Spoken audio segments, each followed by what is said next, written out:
இல்ல உண்மையிலே அது அவர் தம்பியுடைய தனிப்பட்ட வலையொலி.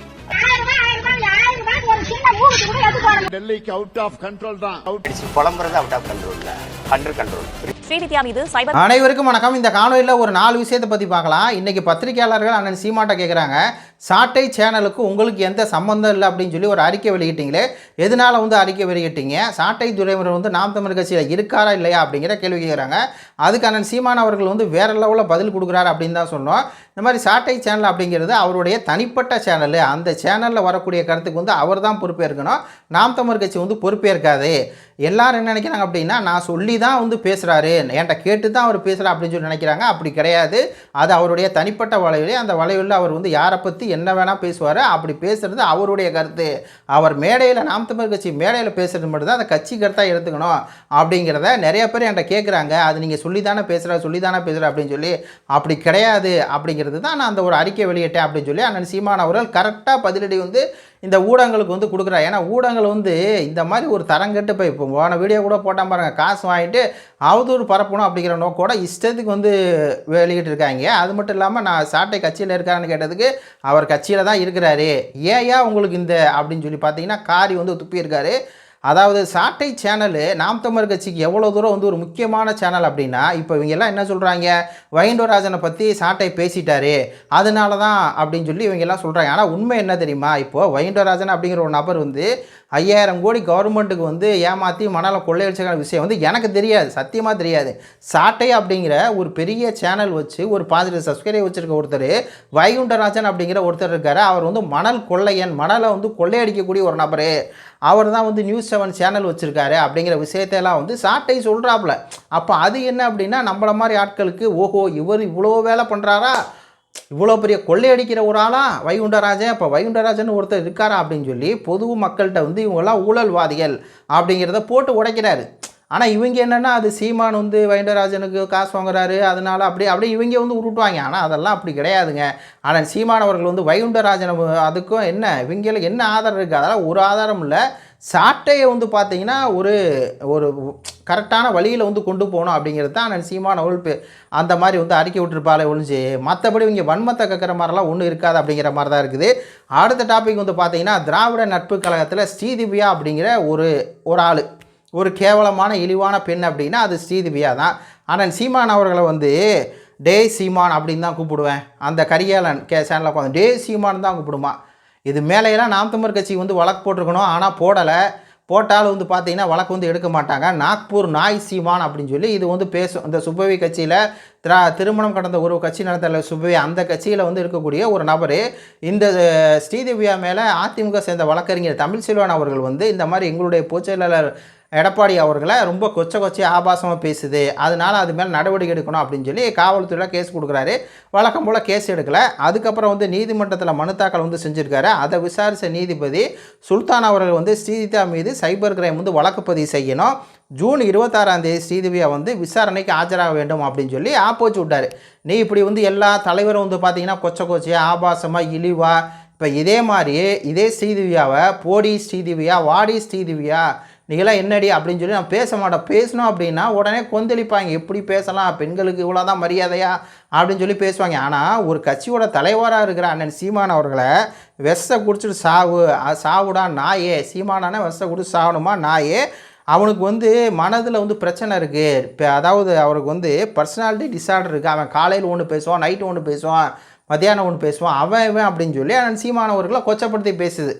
அதே மாதிரி தான் எடப்பாடி பழனிசாமி மேலே கருத்தியல் ரீதியாக அவர் சங்கி, அவர் பார்த்தீங்கன்னா அதை அடிமையாயிட்டார் அப்படின்னு சொல்லலாம். ஆனால் அவனே இவனே பல்லு என்னென்னமோ அவரை கொச்சை கொடுத்து பேசினா வழக்கு போட்டாங்க. கண்டிப்பாக இந்த ஆட்சியில் நடவடிக்கை எடுக்காருன்னா கூட கண்டிப்பாக ஆட்சி மாறும். ஆட்சி மாறும்போது காட்சி மாறும். காட்சி மாறும்போது ஸ்ரீதிவ்யா போன்ற ஆபாச பேச்சாளர்கள், நாளாந்தர பேச்சாளர்கள், சுபவியால் வளர்க்கப்படும் ஒரு கேவலமான இழிபிறவைகளுக்கு சிறை உறுதி அப்படிங்கிறது இந்த விஷயத்தை தெரிய வருது. அடுத்த டாபிக் என்ன அப்படின்னா, நம்மளுடைய ஸ்டாலின் அவர்கள் என்னங்க ஸ்டாலின் விற்க மாற்றிட்டாரு. முன்னாடி இந்த விக்கு தானே வச்சுருந்தார், இப்போ என்ன இந்த விக்கு மாற்றிட்டாரு. அடே இளமையாகவே இருக்கணும், இளமை சிட்டு அப்படின்னு சொல்லுவாங்களா, அந்த மாதிரி இளமையாகவே ஜொலிக்கிறாரையா மனுஷன் அப்படிங்கிற மாதிரி இருக்குது. முன்னாடி ஒரு மாதிரி எண்ணெய் போடாத மாதிரி பார்த்தீங்கன்னா கரகரன்னு முடி இருக்கும். இப்போ எண்ணெயெல்லாம் போட்டு வலிச்சுட்டு வந்திருக்கிறாரு. சரி விடுங்க, கண்டென்ட்டுக்குள்ளே போகலாம். என்ன சொல்கிறார் அப்படின்னா, நாங்கள் எப்பயுமே அவுட் ஆஃப் கண்ட்ரோலில் தான் இருப்போம், எங்களை யாரும் கண்ட்ரோல் பண்ண முடியாது, நான் அவுட் ஆஃப் கண்ட்ரோலில் தான்டா இருப்பேன் அப்படின்னு சொல்லி ஐயா வந்து பேசுகிறாரு. அதுக்கு இன்றைக்கி பத்திரிகையாளர் சந்திப்பில் அண்ணன் சீமான் அவர்கள் வேறு லெவலில் பதிலடி கொடுக்குறாரு. நீங்கள் அவுட் ஆஃப் கண்ட்ரோல் அப்படின்னு சொல்லி சொன்னீங்க அப்படின்னா இப்போ வந்து அவங்க நிதி கொடுக்க மாட்டுறாங்க, அதே மாதிரி பேரிடர் காலத்தில் நிதி கொடுக்க மாட்டுறாங்க, அப்படிப்பட்ட சூழ்நிலையில் நீங்கள் வந்து உங்கள் திட்டத்தை நிறைவேற்ற முடியல, ஆசிரியருக்கு சம்பளம் கொடுக்க முடியல அப்படின்ட்டு நீங்கள் கொடுக்குறீங்கல்ல மத்திய அரசுக்கு ஒன்றிய அரசுக்கு நிதி, அதை வந்து கட் பண்ணணும். அப்படி கட் பண்ணால் தான் நீங்கள் வந்து அவுட் ஆஃப் கண்ட்ரோலில் இருக்கீங்கன்னு அர்த்தம். ஆனால் நிதியை பூரா கொடுத்துட்டு அவன் எனக்கு திருப்பி தரலன்னு சொல்லி நெஞ்சிலே வாயிலே அடிச்சுக்கிறது பேர் வந்து அவுட் ஆஃப் கண்ட்ரோல் இல்லை, அண்டர் கண்ட்ரோலில் தான் நீங்கள் இருக்கீங்க அப்படின்னு சொல்லி எதுகை மூனையில் பதிலடி கொடுக்குறாருங்க. அவுட் ஆஃப் கண்ட்ரோலில் இல்லை, அண்டர் கண்ட்ரோலில் தான் இருக்கீங்க, பாஜக கூட அண்டர் கண்ட்ரோலில் தான் நீங்கள் இருக்கிறீங்க அப்படின்னு சொல்லி வேறு லெவலில் பதிலடி கொடுக்குறாரு. அண்ணன் சீமானா சீமான் தாண்டா அப்படிங்கிற மாதிரி இருக்குது. அடுத்த டாபிக் வந்து பார்த்தீங்கன்னா ஒரு பாட்டியம்பாங்க தமிழன் பிரச்சனாவாக நாக்க புடுங்கிற மாதிரி, திமுககாரனா நாக்க புடுங்கிற மாதிரி வந்து கேட்குறாங்க. அந்த வீடியோ கூட பார்த்துருப்பீங்க.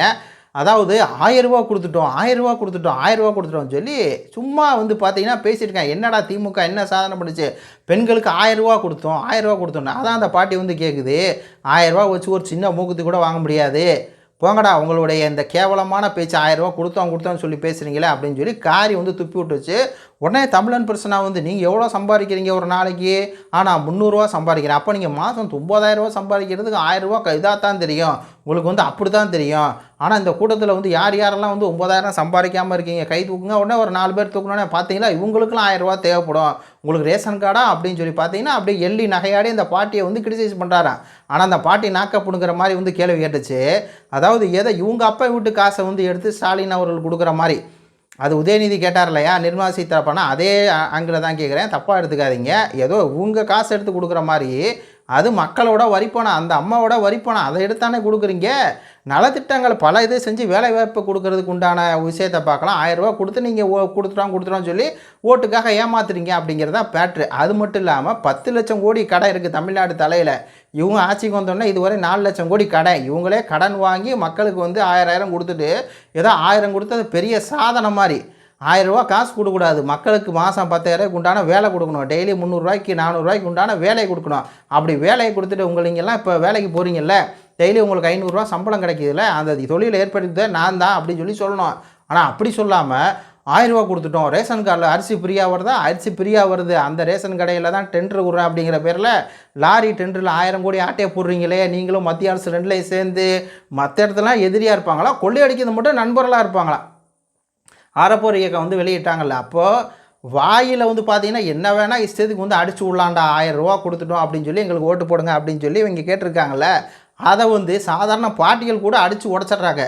நீ 1000 ரூபா கொடுக்குறதுக்கு ஒன்றுத்துக்கும் பிரயோஜனம் இல்லை, சும்மா 1000 ரூபா கொடுக்கணும்னு சொல்லி எங்கள்கிட்ட ஓட்டை வாங்கி நீ வந்து எல்லா திட்டத்தையும் நாசகார திட்டத்தை பூரா வந்து கொண்டு வந்துடுற, கொள்ளை கற்பழிப்பு எல்லாம் நடக்குது, உன் கட்சிக்காரன் எல்லாம் பண்ணிருக்கான், சாராயம் குடிச்சு என் குடும்பம் வந்து சீரழியுது, சாராயத்தில் ஊழல் பண்ணுற அப்படிங்கிறது அந்த பாட்டிகளுக்கே தெரிஞ்சிச்சு. கரண்ட் பில்லு மட்டும் 3 தடவை ஏற்றிருக்காங்க. 100 ரூபா கூட வராத வீட்டில் வந்து இப்போ 200 ரூபா, அதாவது 100 யூனிட் ஃப்ரீ அப்படிங்கிறனால 100 ரூபா கூட கரண்ட் பில் வராது. இப்போ அவங்களுக்குலாம் 200 ரூபா வருதுன்னா அதுக்கு நீங்கள் ஏற்றிருக்கீங்க அப்படிங்கிறது எல்லா மக்களுக்கும் தெரிஞ்சிருச்சு. அதனால தான் எல்லாம் கேள்வி கேட்டுருக்குறாங்க. உடனே வந்து பார்த்தீங்கன்னா அப்படியே கொந்தளிப்பாங்க, அவங்களோட மோத்திரையெல்லாம் கிழித்து வர்ற எலெக்ஷனில் வந்து நாம் தமிழர் கட்சிக்கு எல்லா மக்களும் ஆதரிக்கணும் அப்படிங்கிறதையும் கேட்டுக்கிட்டு இந்த காணொலியை முடிச்சுக்கலாம். நன்றி, வணக்கம்.